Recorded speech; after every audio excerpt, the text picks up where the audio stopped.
గత 9 నెలలుగా పరిపాలన చేస్తున్నప్పటికీ కాంగ్రెస్ పార్టీకి ఆ మంత్రులకు ఇప్పటికి కూడా ఇంకా పరిపాలన అర్థం కావట్లేదు.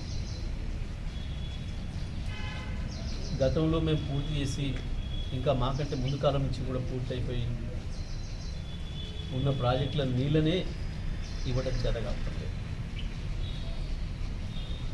నాగార్జున సాగర్ నీళ్ళను కూడా చక్కగా ఇవ్వలేని దద్దమ్మ ఉత్తమ్ కుమార్. నీకంటే వెనకొచ్చినోడు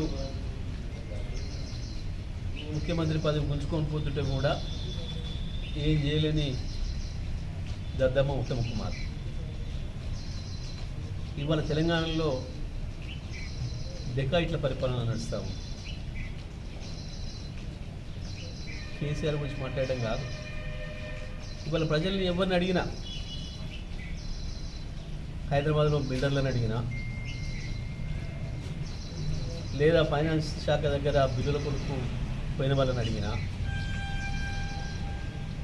గ్రామాలలో ఏ ఆఫీస్కి పోయినా, మండలాల్లో ఏ ఆఫీస్కి పోయినా ఏం జరుగుతుంది, చేతులు తడవకుండా పని జరగడం లేదు అని చెప్పి ప్రజలు ఎట్లా గగ్గోలు పెడుతున్నారు మీ అందరికీ కూడా తెలుసు. మేము చక్కగా 4 ఏళ్ళు ఇచ్చిన కాళేశ్వరం నీళ్ళని ఇవ్వలేని దద్దమ్మ ఉత్తమ్. మీ కాలంలోనే పూర్తయి ఆ తర్వాత 60 ఏళ్ళ నుంచి నీళ్ళు ఇస్తున్న నాగార్జున సాగర్ నీళ్ళను కూడా, ఎడమకాలం నీళ్ళను కూడా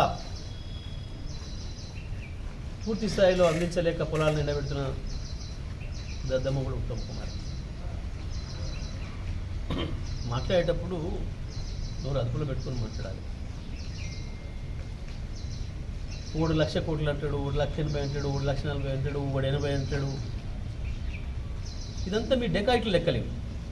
వాస్తవ లెక్కలు అయితే అట్లా మారవు. ఎందుకంటే డెకాయిట్లు మాత్రమే దోసుకొని వస్తారు కాబట్టి దోసుకొని వచ్చిన సొమ్ములో వాడెంత తినడు, వీడెంత తినడు అని చెప్పి లెక్కలు తెలియక మాట్లాడుకునే మాట దోపిడీ దొంగల మాటలు. వాస్తవానికి హుజూర్నగర్ నియోజకవర్గం నుంచి మాకు ఫోన్లు వస్తున్నాయి, సార్ మా పొలాలు ఎండిపోతున్నాయి, మాకు ఇబ్బంది అవుతుంది, మీరు రావాలి అని. నల్గొండ నియోజకవర్గం నుంచి వస్తాము. తుంగతుర్తి, సూర్యాపేట, కోదాడ నుంచి అయితే మొత్తుకుంటున్నారు రైతులు, మా పొలాలు ఎండిపోతున్నాయి, రండి కొంచెం చూడండి, పట్టించుకోండి, ప్రభుత్వానికి, ఈ మొద్దు ప్రభుత్వానికి, తెలివి తక్కువ ప్రభుత్వానికి చెప్పండి, వాళ్ళ మెడలు ఉంచండి. ధర్నాలు జరుగుతున్నాయి. ఈ జిల్లాలో నీళ్ళ కొరకు, విద్యుత్ కొరకు ధర్నాలు జరుగుతున్నాయి. ఇంకా మేము బుకాయిస్తాం, మేము భయపెట్టిస్తాం, మా నోటికి ఏదో వస్తే అది మాట్లాడతాం, అడ్డం నిలువు అనుకుంటే నిన్న నీ ముఖ్యమంత్రికి ఏం జరిగిందో గది జరుగుతుంది. నీకు కూడా ఉత్తమ్, ఆయన అడ్డగోలు తిట్టిండు కాబట్టి అయ్యిండు, నాకు తిట్టడం రాక వెనకబడ్డాను అనుకుంటున్నావు కాదు. ఆ విద్యలు నీకు రాక కాలేకపోయాను, అది నీ వల్ల ఎవరిని చెప్తాడు. మొత్తం రాష్ట్రం మీద పడి దోసుకొని ఒక్కొక్కటి ఒక డిపార్ట్మెంట్ పంచుకొని చేస్తున్న దోపిడీ దొంగలు మీరు. కేసీఆర్ నుంచి మాట్లాడతారు, బుద్ధి ఉండాలి, మాట్లాడాలి, సోయి ఉండాలి. ఈ తిట్లదండకం తీసుకోగానే నాకు కూడా వస్తుంది అనుకుంటే రాదు, పదవి రాదు, చీవాట్లు వస్తాయి ప్రజల నుంచి.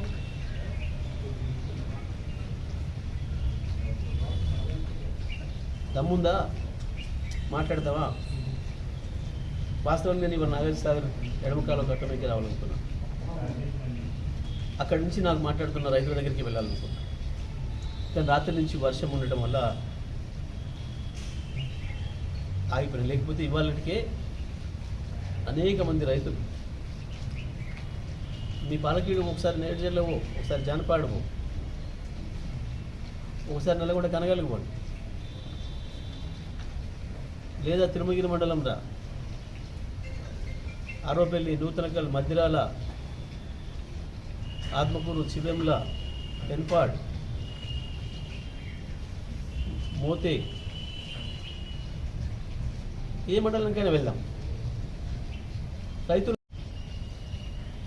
మీ పరిపాలన సక్కదనం ఎట్లుందో, మీ ఇరిగేషన్ శాఖ నిర్వాహకం ఏందో, ఎందుకు కాళేశ్వరం నీళ్ళు 4 ఏళ్ళ నుంచి వచ్చిన ఇప్పుడు ఆపిల్ ఉంటుంది. కోతలు పోసిండ్రు, అబద్ధాలు చెప్పి ప్రజలు మోసం చేసే ప్రయత్నం చేశారు. కాళేశ్వరం నీళ్ళు రాలేదు, ఒక చుక్క కూడా, మొత్తం ఎస్ఆర్ఎస్పీ నీళ్ళే మేము దోమిందే, మేము తెచ్చిన ఎస్ఆర్ఎస్పీని మాట్లాడింది. ఇప్పుడు కాళేశ్వరం కొట్టుకపోయింది అని చెప్పాను. మరి ఎస్ఆర్ఎస్పీ మీరు కట్టిన ఎస్ఆర్ఎస్పీ అక్కడనే ఉంది కదా, ఇప్పుడు ఎందుకు వస్తలేవు నీళ్ళు? సూర్యాపేటకి ఎందుకు రావు, తుంగతుర్తికి ఎందుకు రావు, కోదాడికి ఎందుకు రావట్లేవు? చెప్తావా సమాధానం సూటిగా? ఎందుకు నాగార్జునసాగర్ ఎడమ కాలువలో మొన్నటి వరకు మేము 11,000 క్యూసెక్ల నీళ్ళు ఇచ్చినాం, ఎందుకు ఇవాళ కేవలం 6,000 క్యూసెక్లు ఇచ్చి చెరువులు నింపకుండా రైతాంగం పొలాలు ఎండబెడుతున్నావు? ఎడమ కాలువ కింద కూడా ఎస్ఎల్బీసీకి కూడా పూర్తి స్థాయిలో నీళ్ళు ఇవ్వడం లేదు. నిన్న మనం 2 రోజులు ధర్నా చేశారు కదా తిప్పర్తి మండలంలోనే, నీ స్వయంగా నల్గొండ మంత్రి నియోజకవర్గ రైతులే. సిగ్గనిపిస్తలేదా మీకు? ఇంకా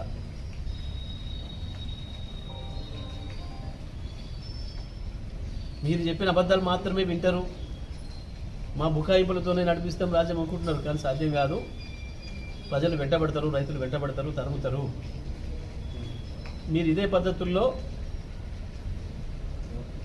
మీ అసమర్థతతోని లేదా మీ కక్షపూరిత వైఖరితోని రైతాంగానికి నీళ్ళు ఇవ్వకుండా, కరెంట్ ఇవ్వకుండా ఇదే విధానం కొనసాగిస్తే మీరు మళ్ళీ యాసంగి నాటికి ఊళ్ళలో రాలేరనే విషయాన్ని కూడా గుర్తుపెట్టుకోవాలి. ఏం మాటలు, చెత్త మాటలు. ప్రతి రివ్యూలో, అధికారిక రివ్యూలో ప్రభుత్వ సొమ్ముతోని హెలికాప్టర్లో తిరుగుకుంటా మీరు వాగుతున్న వాగుడు, సులువు వాగుడు, ఏం వాగుడు, చెత్త వాగుడు. బుద్ధి ఉండాలి కదా. ఎక్కడ కూర్చున్నాం, ఏ రివ్యూలో ఉన్నాం, ఇది రాజకీయ సభనా, ఇది అధికారిక సమావేశమా, సోయి ఉండాలి కదా.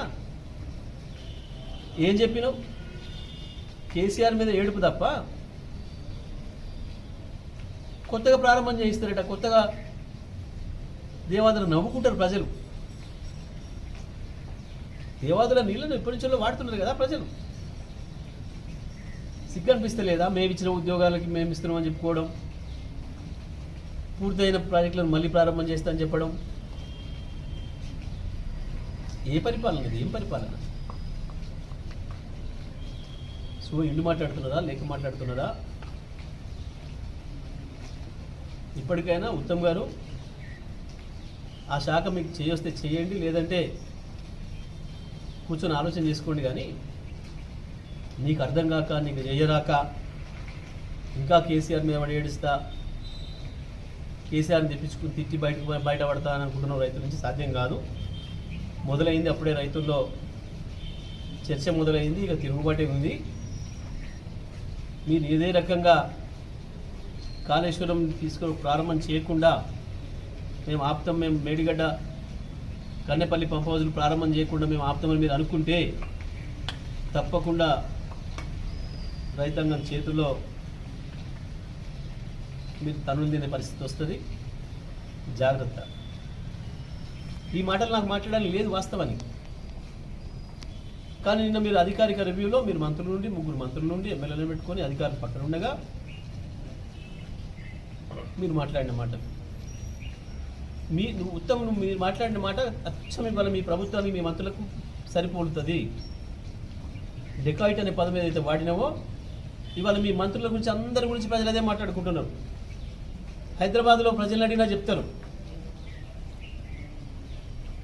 ఆర్థిక శాఖ పోతున్న ప్రజలను అడిగినా చెప్పమని చెప్తారు, మున్సిపల్ శాఖకు పోయే వాళ్ళని అడిగమన్నా చెప్తారు,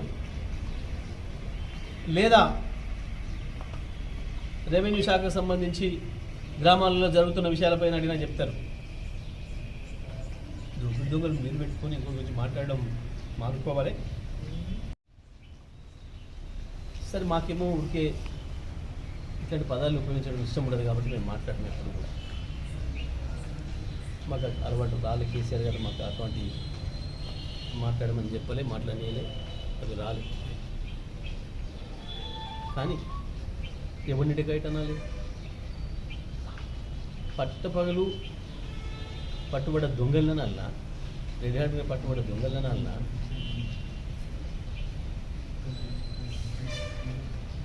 పదేళ్ళు పరిపాలన చేసి అద్భుతంగా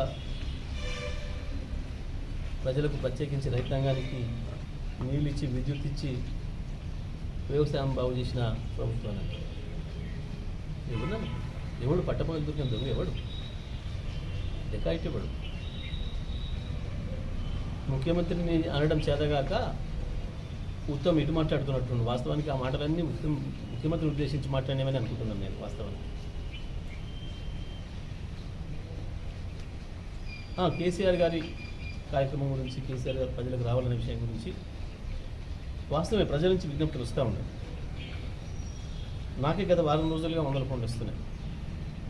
సార్ మా ప్రాంతంలో నీళ్ళు వస్తలేవు, మా ప్రాంతంలో నీళ్ళు వస్తలేవు, మా పొలంలో ఇంటిని చూడాలి, కేసీఆర్ గారిని తీసుకోండి, మా దగ్గర కరెంటే వస్తలేదు, కేసీఆర్ గారు చెప్పండి, మీరు మాట్లాడండి అని చెప్పి వస్తున్నాయి ప్రజల నుంచి విజ్ఞప్తి. అని తప్పకుండా ఏ టైంలో ఎట్లా స్పందించాలనో, ఏ టైంలో ప్రజలకు ఎటువంటి కార్యాచరణ చేయాలనో, ఈ ప్రభుత్వం మెడలు వంచి ఎట్లా పనిచేయించాలనో సమయాన్ని బట్టి కేసీఆర్ గారు చెప్తారు. బీఆర్ఎస్ పార్టీ నిర్ణయం తీసుకొని ప్రజలకు వస్తుంది.